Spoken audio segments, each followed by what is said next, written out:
یک شخص حکایه میکند که من به پیش یک خانه میگذشتم که داد و فیغانی یک شخص شنیدم و نگاه میکنم که دستش از همین راستی کی توش نیست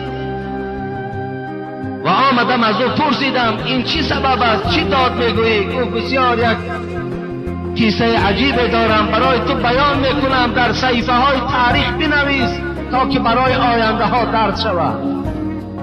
من روز از دست یک بیچاره مظلوم همین ماهی را یک ماهی گرفتم تا به خانه نارسیده که همین ماهی از انگشت من گزید. تا خانه رفتم سوز و گداز این انگشت قد نمیشد.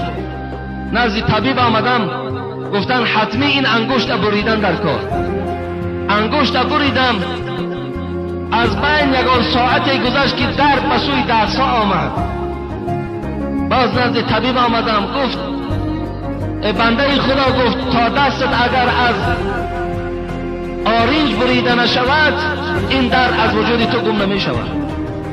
آمد میگوید دستم از آرنجش بریدن، باز این درد عالی تا حال دور نشده که درد به سوی شانه آمد.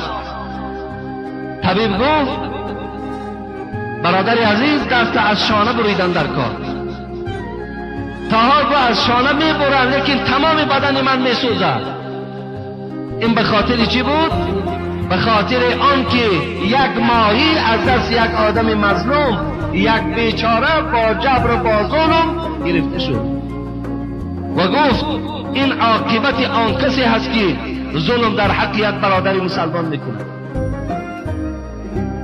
یا شمس الدین ذهبی میگوید وقتی که صحابه پیغمبر از دست بیدین های مکه مکرمه به حبشیستان هجرت کردند و بعد وقتی از اونجا گشته و به نزد رسول الله آمدن، رسول الله پرسید کنی حبشیستان برای من حکایه کنید چی ها دیدین؟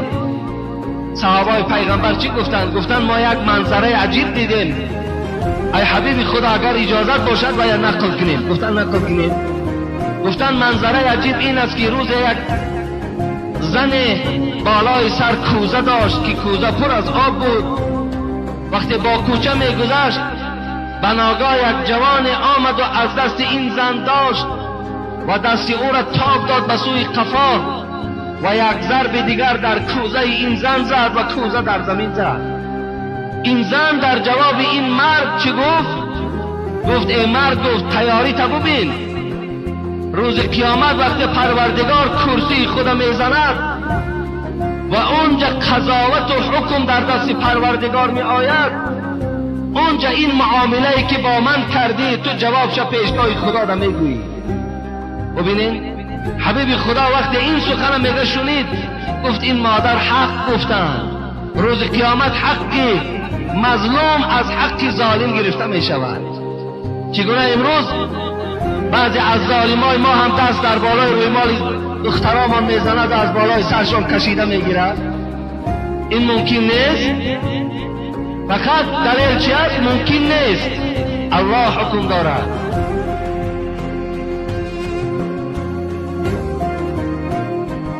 در صنف 9 و 10 اگر حامله دار شود ممکن است.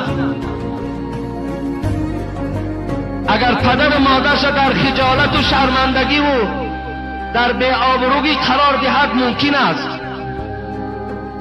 اگر تمام بدن او را چه اهل مکتب چه اهل کوچه تماشا کند ممکن است. فقط بالای سر او در روی مال ممکن نیست. از خدا ترسیدن در کار. این ظلم است. حرام از پروردگار ظلم حرام اعلان کرده است.